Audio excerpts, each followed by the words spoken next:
आज हमारे पीसी में पीएससी के अलावा हमारे साथी कार्तिक सोरेन जी हैं और शीतल तिर्की जी भी है। मैंने ऊपर कर लीजिएगा दादा ऊपर। आज के पीसी जो है सो आप लोग को कुछ बताना है। झारखंड में बहुत कुछ भ्रमित किया जा रहा है, इसके बारे में थोड़ा सा आपको पता होगा कि हम लोगों ने पिछले 15 दिनों से अनिश्चितकालीन धरना पर है, आंदोलनरत। सरकार के द्वारा जो है सो डेलीगेशन के लिए इन्वाइटेशन आया।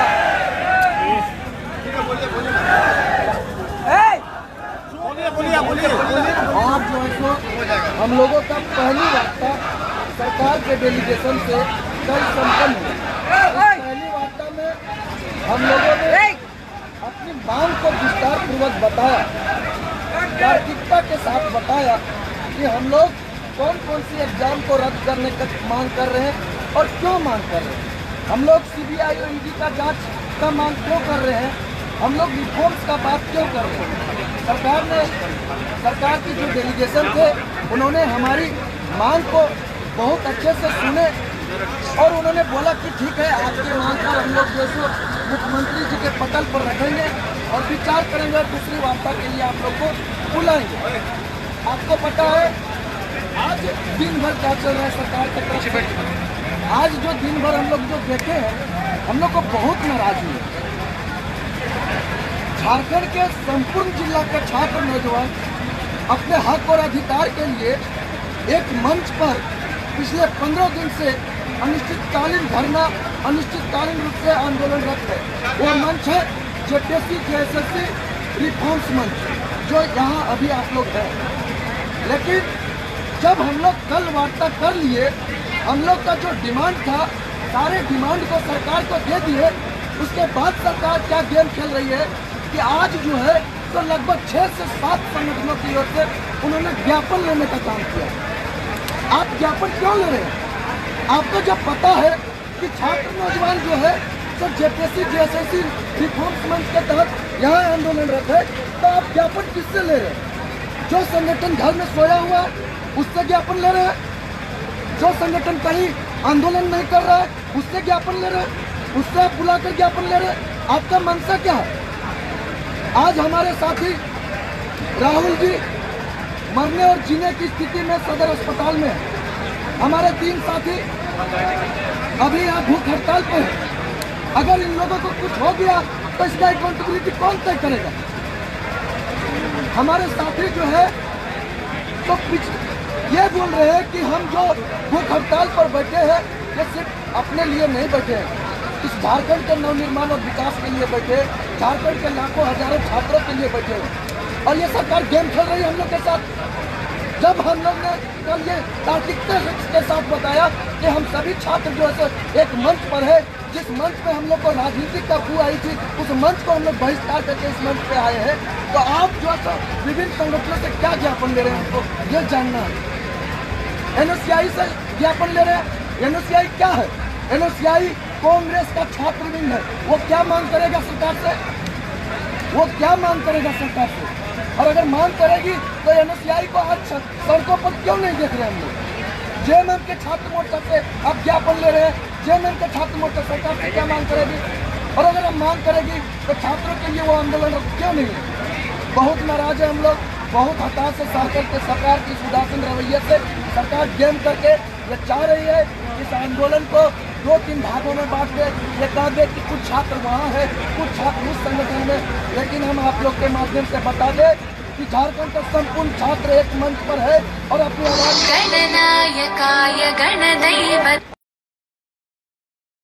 500,000 छात्र आएंगे और वो आंदोलन निर्णायक आंदोलन होगा। हम सरकार से कहना चाह रहे हैं वो आंदोलन जो होगा निर्णायक होगा। उस दिन अकाउंटेबिलिटी तय करना होगा, उस दिन हमारी मांगों पर आपको ऑफिशियल मोहर लगाना होगा। ये बात हम कहना चाह रहे हैं सरकार से, क्योंकि आज दिन भर बीत गया। अब हम लोग 10 तारीख तक जो कॉल किए हैं उसको वापस अब नहीं ले सकते। हमारे साथी कल से ही झारखंड के विभिन्न जिलों से, विभिन्न कोनों कोनों से रांची आने शुरू कर देंगे और सरकार को 10 तारीख को अपना अकाउंटेबिलिटी तय करना होगा। इस बात के लिए आप लोग को आज हमने बुलाए हैं। रविंद्र भाई, एक जो जानकारी मिल रही है, कल 12 बजे मीटिंग हो रही है, उसके लिए देखिए एक बात बता दे कि सरकार अगर ये डबल गेम खेल रही है, उनको बता दे कि यहाँ जितने भी छात्र हैं सभी छात्र ग्रेजुएट और पोस्ट ग्रेजुएट है और हमने भी राजनीति पढ़ा है। भले अलग बात है कि मंत्री और विधायक का ठप्पा हम लोग पर नहीं लगा है, लेकिन हम जानते हैं कि आप किस दिशा में हम लोग को ले जाना चाह रहे हैं। सरकार से विनम्र और प्रार्थना है, फिर से एक बार बोल रहे हैं, आप जो है छात्रों को मिसगाइड करने का काम नहीं करें। छात्र आपको सत्ता पर बैठाया है, ये याद रखें। और ये आंदोलन को आप लोग तुच्छ समझ रहे हैं ना, ये तुच्छ नहीं है। आपको अगर हमारी मांगों पर विचार नहीं करें, 10 तारीख को आपको पता चलेगा कि झारखंड के छात्र जो है तो एक मंच पर है या नहीं। कल से बैठक होनी है 12 बजे सरकार के साथ।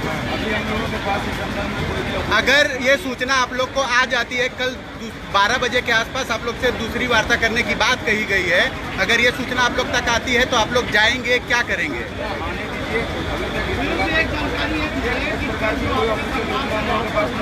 आगे बढ़ा दीजिएगा, इन्हीं को बोलने दीजिए ना, इन्हीं को बोलने।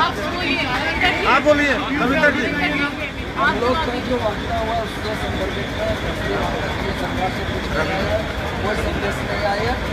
और कल सरकार कब तक हम लोग को वार्ता के लिए बुलाती है ये सरकार पे डिपेंड करते हैं। लेकिन एक बात स्पष्ट कर देना चाहता हूँ, हम लोग जो है मौखिक आश्वासन पर नहीं मानने वाले हैं। ऑफिशियल नोटिस के द्वारा अगर ये तय किया जाता है हमारी सारी मांगों को, बिल्कुल हम लोग जो सब छात्र हैं अपने आंदोलन को स्थगित करेंगे। लेकिन ये दूर दूर तक हमको दिखाई नहीं दे रहा है। सरकार का मंशा बिल्कुल साफ है, आंदोलन को ब्लॉक करने चाह रहे हैं। लेकिन हम लोग जो है अपना दिशा की ओर तटस्थ है, अपनी मांग को लेकर के तटस्थ है। सरकार चाहे जितनी भी चाल खेल ले, हम लोग भी अपना चाल खेलना जानते हैं। सरकार ने जो मेल जारी किया है, अकाउंटेबिलिटी की भी होती है। आप इधर आइए, इधर आ जाइए, इधर आ जाइए, इधर आ जाइए, बीच में आ जाइए। बात अकाउंटेबिलिटी की भी हो रही है। तो एक भाई जो हमारा आईसीयू में है पिछले 24 घंटे से, अगर उसको कुछ होता है तो उसकी अकाउंटेबिलिटी किसकी है? कब हम लोगों की सरकार कब यह बात समझेगी? और तो आप लोग सरकार समझेगी कब यह अकाउंटेबिलिटी तय की जाएगी? अगर मेरे राहुल भाई को कुछ होता है तो इसकी जिम्मेदारी किसकी है? कौन जिम्मेदार है इसके लिए? हर जगह जब अकाउंटेबिलिटी की बात होती है तो झारखंड में भी अकाउंटेबिलिटी की बात होनी चाहिए ना। अगर कुछ हो जाए राहुल जी, मैं आप लोगों से पूछता हूँ, कौन जिम्मेदार होगा इसके लिए? कब तक ऐसे सरकार हम लोगों के साथ खेलने का प्रयास करेगी? छात्रों को बांटा जा रहा है, आप सभी को पता है। छात्रों का मंच सिर्फ और सिर्फ यही है, पूरे झारखंड के छात्रों का प्रतिनिधित्व जेपीएससी जैसे रिफॉर्म मंच कर रहा है। फिर क्यों ज्ञापन खेला जा रहा है? क्यों ईमेल आईडी जारी किया जा रहा है? आपको आज तक ईमेल आईडी जारी करके नहीं मांगा गया था सलाह, आज सलाह ईमेल आईडी दिया जा रहा है। एक राउंड की वार्ता का सफलता सार क्या है? Email ID. हम ईमेल आईडी और ये तोड़ने की राजनीति से बिल्कुल दुखी है। सरकार अगर संवेदनशील है, हमारी मांगों के प्रति गंभीर है, तो आगे की वार्ता इसी हिसाब से करे। अलग अलग संगठनों के साथ वार्ता का क्या मतलब है? और उन संगठनों से भी मेरी अपील है, उन सभी संगठनों ने हम लोगों को नैतिक समर्थन दिया था। जिन संगठनों से वार्ता की जा रही है सरकार के द्वारा, वो सभी संगठन ने हम लोगों को नैतिक समर्थन दिया। कहाँ गया उनका नैतिक समर्थन? वही सारी मांगे क्यों नहीं मांगी गई उनके द्वारा भी? जो हमारी मांग थी, जो हमारी मांगों के प्रति उन्होंने नैतिक समर्थन दिया है, क्या उन संगठनों ने वही सारी बातें सरकार के साथ की है? क्या वही मांग दोहराई है? हम तभी समझेंगे कि उनका समर्थन नैतिक हमारे साथ था। अच्छा, उनको आगे से मंच साझा करने देंगे, आगे से उनको मंच साझा करने देंगे आगे से। ये उनको तय करना है, ये उनको तय करना है कि वो छात्रों के साथ है या सरकार के साथ है। ये उन संगठनों को तय करना है कि वो सरकार के साथ है या हम छात्रों के साथ हैं। अभी तक जो बात सामने आ रही है, सरकार इस बात पर राजी होने जा रही है कि वो 14वीं जेपीएससी पीटी परीक्षा को रद्द करेगी। इसके आगे चाहिए नहीं है। हाँ, लॉलीपॉप नहीं चाहिए। जो सारी भर्तियाँ जिनमें नियुक्ता हुई है, TDPL के माध्यम से हुई हो या अभय कुमार तिवारी की संलिप्तता वाली हो, उन सभी को रद्द चाहिए। उसके बाद जांच और फिर रिफॉर्म। और दूसरा बात बताइए कि जो 10 तारीख को आप लोग का जो प्रोटेस्ट है, जो मार्च है, उसमें कई संगठनों के लोग आप लोग के साथ शामिल होने की बात कर रहे हैं। ABVP भी है, भाजपा के भी लोग हैं, JLKM वाले लोग भी हैं, क्या अगर वो झंडा बैनर पोस्टर के साथ आएंगे तो इससे निपटने के लिए आप लोग की क्या तैयारी? बिल्कुल नहीं, जिनको आना है मंच सिर्फ और सिर्फ JPC जैसा फॉर्म मंच रहेगा, किसी का बैनर किसी का पोस्टर नहीं। छात्रों का प्रतिनिधित्व यह मंच कर रहा है, कॉल हमारा है तो हम ही रहेंगे। बाकी सभी का स्वागत है, जिनका जो भी नैतिक समर्थन दे रहे हैं स्वागत है। इस मंच पे ये भी आरोप लग रहा है कि कुछ पार्टी के जो एक पर्टिकुलर पार्टी के लोग हैं उनको ज़्यादा यहाँ से अहमियत या वो उनका ज़्यादा लगाव है इस मंच की ओर, और वो लोग आप लोग को सपोर्ट भी कर रहे हैं, ऐसा आरोप इस है। मंच पे अगर किसी राजनीतिक दल के व्यक्ति सबसे पहले आए थे, हम कांग्रेस के राजा भैया थे और सबसे पहले हम लोगों को नैतिक समर्थन माननीय राहुल गांधी ने दिया था, तो यह आरोप क्यों नहीं लगता हम लोगों के ऊपर? क्यों किसी पार्टी विशेषता एजेंट बताया जा रहा है हम लोगों को? हम सिर्फ छात्र हैं और छात्री हैं, हमारा किसी राजनीतिक दल से कोई लेना देना नहीं है। आप लोग का जो मार्च है उसको लेकर क्या तैयारी है आप लोग? धार्मिक चूड़न हमारे साथ है, यह भी दो बात रविंद्र भैया